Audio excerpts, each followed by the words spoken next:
ये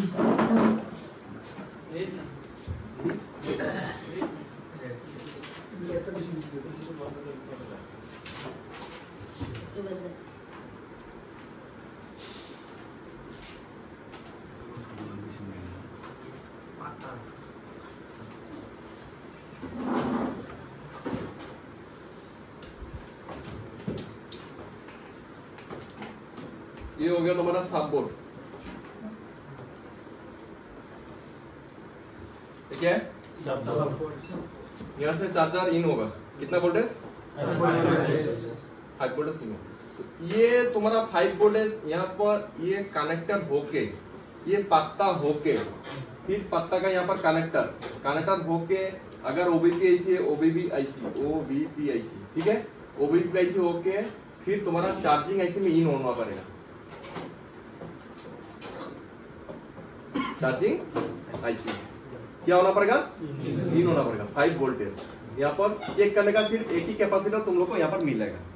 कहने का मतलब है ये 5 वोल्टेज यहाँ से लेके पूरा तुम्हारा ये इसका अंदर में जाना पड़ेगा, तब जाके चार्ज होगा।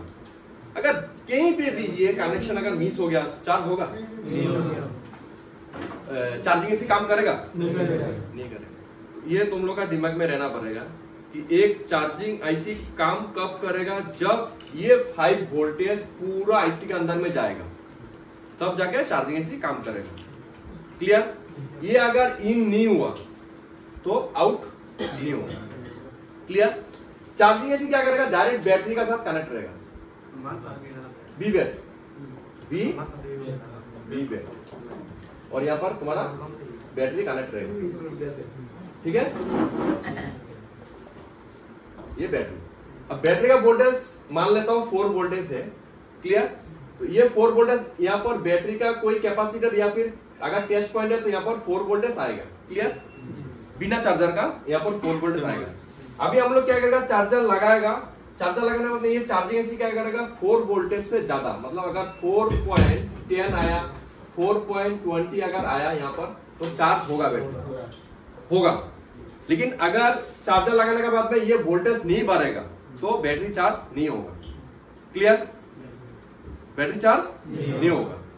तो अगर यहाँ पर वोल्टेज बढ़ गया तो हम लोग को चार्जिंग आईसी को कुछ नहीं करना है, मोबाइल आराम से चार्ज होगा। लेकिन प्रॉब्लम कब होगा? जब यहाँ पर वोल्टेज नहीं बढ़ेगा। तो सबसे पहले हम लोग क्या करेगा? यहाँ पर वीबास चेक करेगा, यहाँ पर क्या करेगा? 5 वोल्टेज चेक करेगा, मतलब वीबास में, मतलब नीचे में नहीं, ऊपर में, डायरेक्ट मदरबोर्ड में। क्लियर? उसका बाद में वीवेट में चेक करेगा डायरेक्ट यहाँ पर। क्लियर? वीवेट में अगर नहीं बढ़ा, उसका बाद में हम लोग बीपीएच चेक करेगा। अभी चेक करेगा बीपीएच, पीएमआईसी, पावर आईसी में जो कैपेसिटर है ना, कैपेसिटर, छोटा छोटा कैपेसिटर जो है, यहाँ पर क्या चेक करेगा? बीपीएच चेक करेगा। अब बीपीएच चेक करने का देखो तुम लोगों को उसमें 2 तरीका है। नंबर 1, बिना बैटरी का खोल दो, डायरेक्ट चार्जर लगाओ ना, ये चार्जर लगाया ना, तो यहाँ पर 3.1 से 4.2 वोल्टेज आना चाहिए। क्लियर? और फिर एक बार चार्जर खोल दो, फिर बैटरी लगाओ। बैटरी लगाने के बाद यहाँ पर बैटरी का जो 4 वोल्टेज है ना, 4 वोल्टेज आना चाहिए, बैटरी का जितना वोल्टेज आना है। अगर ये आ गया और ये भी आ गया तो समझ जाएगा कि बीपीएस का जो लाइन है, लाइन ओके है। समझ गया? तो हम लोग को जब भी चार्जिंग प्रॉब्लम बनाना है, सबसे पहले याद रखना है ये नंबर 1 वीबास मतलब 5 वोल्टेज वाला। नंबर 2 वीवेट मतलब वो बैटरी वाला, और चार्जर लगाने के बाद में ये बढ़ेगा। नंबर 3 वीपीएच, ये वोल्टेज कहां चेक करेगा? Power AC. और ये पावर एसी का इनपुट वोल्टेज है। पावर एसी का क्या है? ये इनपुट वोल्टेज। ये वोल्टेज अगर पावर एसी में नहीं जाएगा तो पावर एसी काम ही नहीं करेगा। पावर एसी कब काम करेगा? जब बीपीएस वोल्टेज उसको मिलेगा, तब जाके पावर एसी काम करेगा। समझ गया? अगर बीपीएस वोल्टेज नहीं बना तो मोबाइल डेड, तो मोबाइल डेड होने से चार्ज कहां से होगा? समझ गया? अगर कस्टमर तुमको मोबाइल दिया, एक चीज याद रखना, जैसे कस्टमर बोला कि मोबाइल का चार्जिंग का प्रॉब्लम है, लेकिन मोबाइल में घर पे रखा, चार्ज देने नहीं सका, मोबाइल अभी ऑन नहीं हो रहा है, तो तुम भी सोचेगा चार्ज नहीं दिया होगा इसीलिए ऑन नहीं हो रहा है। लेकिन ठीक है, अगर चार्ज नहीं दिया तो उसका बैटरी डाउन है। डीसी मशीन में लगा के देखो मोबाइल ऑन हो रहा है कि नहीं हो रहा है, या फिर दूसरा बैटरी लगा के देखो, या फिर उसका बैटरी का वोल्टेज चेक करो, बैटरी चार्ज दो, पहले चार्ज देके देखो मोबाइल ऑन हो रहा है कि नहीं हो रहा है। अगर मोबाइल में चार्जिंग प्रॉब्लम है तो मोबाइल 100% ऑन होगा। क्या होगा? ऑन होगा। लेकिन आईसी खराब होने से नहीं होगा। मतलब कस्टमर क्या बोल रहा है, बोला मेरा चार्जिंग का कुछ प्रॉब्लम है, मतलब चार्जिंग का अगर नॉर्मल प्रॉब्लम जैसे चार्जिंग पिन या पत्ता खराब हुआ या फिर कुछ प्रॉब्लम वीवर्स लाइन में कुछ प्रॉब्लम हुआ तो मोबाइल ऑन होना चाहिए। ऑन होने से ना तो चार्जिंग बनेगा। डेड मोबाइल में चार्जिंग बना के कुछ फायदा नहीं, समझ गया? तो ये तीन चीज तुम लोग चेक करना सकेगा कि नहीं सकेगा? ये तीन चीज अगर चेक करना सकेगा ना तो तुम लोग मोबाइल का जो फॉल्ट है, क्या फॉल्ट है, तुम लोग आराम से। तो सर अगर VPS उसमें अगर वोल्टेज ना मिले तो? वही तो मैं बोल रहा हूँ, अगर VPS वोल्टेज यहाँ पर नहीं मिला ना तो तुमको चार्जिंग ऐसी चेंज करना पड़ेगा। और एक चीज तुम लोग को देखना पड़ेगा, VPS लाइन जो जाता है ना वहां पर एक कॉइल है, अगर ये कॉइल खराब हुआ, क्या हुआ, तो वोल्टेज नहीं मिलेगा। ये सब तो कॉमन चीज हो गया। एक कॉइल चेक करने के लिए क्या तुमको वो मल्टीमीटर V पोर्ट में देखो ना, यहाँ पर समझ गया। अगर VPS यहाँ पर नहीं मिला ना तो तुम लोग फिर बूट कैप में भी तो चेक कर सकता है। अगर बूट कैप में मिला, यहाँ पर नहीं मिला, मतलब क्या इस लाइन में कुछ प्रॉब्लम होगा, हाँ, मतलब यहाँ पर कट हो गया। तो ये सब तो जब तुम लोग को कंपोनेंट सिखाया उस टाइम में सिखाया ना कंपोनेंट कैसे चेक करता है। इसलिए एक एक क्लास इंपॉर्टेंट है। हम लोग जो धीरे धीरे जा रहा है ना, कंपोनेंट का इंपॉर्टेंस बहुत है। इसलिए पहले तुम लोग को कंपोनेंट सिखाया, कंपोनेंट कैसे चेक करता है। अगर कंपोनेंट चेक करना नहीं सकेगा तो ये प्रॉब्लम कैसे सॉल्व करेगा। अभी तुम लोग ये क्वेश्चन तो नहीं करेगा ना कि सर कोयल कैसे चेक करेगा, बोलो कोयल कैसे चेक करेगा। ये ऑफ कर दो। नंबर 2 में क्या था? MID था। नंबर 3 में क्या था? स्विचिंग, ये था ना, LX। नंबर 4 में क्या था? Boot cap, PTSD। नंबर 5 में क्या था? VTH, ठीक है। नंबर 6 में क्या था?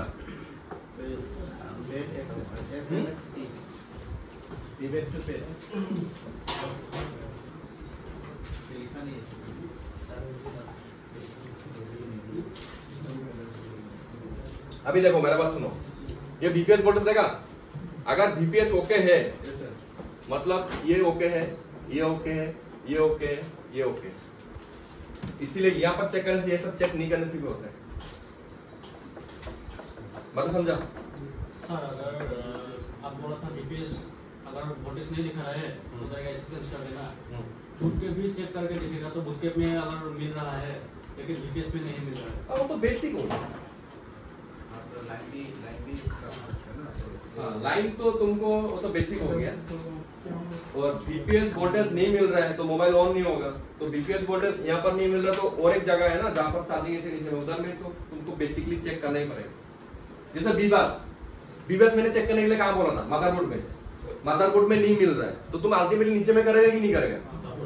वो तो करेगा ही।